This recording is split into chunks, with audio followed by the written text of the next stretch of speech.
Hey, welcome to The Explainer. Today, we're going to talk about a huge shift in thinking, a shift that really separates the good teams from the truly great ones. It's all about moving past just checking boxes and completing projects to actually building products that win. And trust me, it's a mindset that once you see it, you can't unsee. So let's just dive right in. Think about it. Have you ever been on a project that, on paper, was a success? It was on time, it was on budget, all the boxes were checked. But then, nothing. It just landed with a thud. Nobody really used it, it didn't move the needle for the business. It's this super frustrating and honestly super common story. And it points to a massive problem in how we often approach building things. And yeah, this whole problem actually has a name. It's called the project trap. It's this way of thinking where we get so focused on the process, the timelines, the tasks, the deliverables, that we completely lose sight of the purpose. It's a trap that so many teams fall into, where success gets measured by hitting deadlines instead of, actually creating value. And this slide just nails the difference, right? Let's meet Bob, our project thinker. Bob is all about resources and timelines. His go-to question is, just tell me what you want me to do. For him, success is all about output, shipping features. But then you have Pat, the product thinker. Pat is obsessed with outcomes and value. She's always asking, what problem are we really trying to solve here? And she measures success by customer impact. It is a total night and day difference in perspective. Okay, so how do we break out of this trap? How do we all become a little more like Pat? Well, the answer is to adopt this really powerful philosophy called product thinking. This is the key. This is how we shift our entire focus from just producing outputs to creating meaningful outcomes. The best product thinking is kind of invisible, but you feel it all the time. Picture this. You're writing an email, you type the words, "I have attached," but you forget to actually attach the file. Just as you hit send, Gmail pops up that little reminder. Nobody wrote a ticket for that feature, right? But the team at Google understood a very human, unexpressed problem, looking silly or forgetful, and they solved it. It's just delightful. Or, hey, how about this one? That moment when you get a security code in a text message and your phone just offers to fill it in for you. It probably saves you, 5 seconds, but it removes this tiny little piece of friction from your life. Again, it's not about what a user asked for, it's about anticipating their needs and making their life just a little bit easier. That, right there, is product thinking in the wild. So let's get down to it. What is product thinking?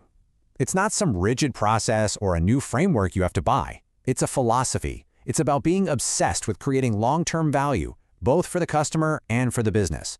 It's about being more of a detective, a problem solver, than just a ticket taker. It completely elevates the conversation from when will it be done to the much more important question, why are we even doing this in the first place? Okay, so how do you actually do this? First, you got to consciously just pause. Suspend that project mindset. Let go of the schedule and the feature list for just a minute. Then you get really clear on the effects you want to create, not the feature, but the outcome. From there, you can start brainstorming creative, non-obvious solutions. And this last part, step 4, this is my favorite. You simulate the possibilities. It's like being Dr. Strange, viewing all the alternate futures to see what might actually work. It's all about building that foresight. So, you've got the mindset. That's awesome. But you need a system, an engine, to actually put it into practice. And that's where frameworks like Agile and Scrum come in. They aren't the solution on their own, but they provide the perfect structure for small teams to learn fast, adapt on the fly, and deliver real value quickly, which is exactly what product thinking demands. Now, this quote from Jeff Bezos, it might sound a little weird at first. Communication is terrible. But what he meant was that as teams get bigger, the overhead of just keeping everyone in the loop explodes, and real work just grinds to a halt. His famous solution was the 2-pizza team rule. Basically, if you can't feed your team with 2 pizzas, your team is too big. And it's not just a gut feeling from Bezos, The research totally backs this up. The official Scrum Guide recommends a team of 3 to 9 developers. It's the sweet spot. Small enough to be nimble and keep communication simple, but big enough to actually get meaningful work done. This is the perfect little container for product thinking to thrive. All right, so we've got the mindset, we've got the ideal team size, but does this stuff actually work in the real world? Like for a huge, old-school established company? Well, let's take a look at the incredible transformation of a 185-year-old giant, John Deere. So before this big change, John Deere's IT department was technically doing Agile. But it wasn't really working. Their process had become what they called a mini waterfall. They were kind of just going through the motions, doing the ceremonies, using the buzzwords, but without the true mindset behind it. They knew they needed a fundamental change. So they went all in. They committed to a real product-centric, agile way of working. And when they did, the results, wow, they were just staggering. First off, their actual output, the amount of value they were delivering, shot up by 165%. Just imagine your team delivering more than 2.5 times what it did before. Insane. But that wasn't all.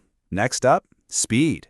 Their time to market, which is how long it takes to get an idea into the hands of a customer, was slashed by 63%. So not only were they delivering more, they were doing it more than twice as fast. They went from being slow and predictable to truly responsive. And here's the kicker, the one that really matters to the business. What was the return on their investment? It was estimated to be greater than 100%. They were essentially doubling their money by making this shift. This proves it's not just about being more efficient. It's about creating massive, measurable business value. That is the incredible power of this mindset shift. I mean, that John Deere story is incredible, but it immediately brings up a huge question, right? How on earth do you do that across dozens, maybe even hundreds of teams without it all just becoming total chaos? See, when you try to scale this up, you run smack into 3 major problems. First, goal misalignment. Teams start running in different directions, sometimes even working against each other. Second, you get team demotivation, because people lose that connection between their daily work and the big picture. And third, you get technological chaos, a total mess where every team picks its own tools and nothing works together. So what's the fix? Well, it's not about more managers and more top-down control. It's actually the opposite. It's about creating alignment and clarity. First, leadership has to define and constantly repeat a clear company strategy, so everyone knows where the ship is headed. Second, you build in fast feedback loops so you can course correct quickly. And finally, you have to build a culture of transparency, where everyone shares their wins and their failures openly, so the entire organization can learn and grow together. And all of this, it really boils down to one final crucial question. A question I want you to take back with you to your next meeting, to your team. Look at how you work, the questions you ask, and how you define success. Are you managing projects, or are you building products? Are you stuck in the trap of just shipping stuff, or are you truly creating something of lasting value? Because that answer, it changes absolutely everything.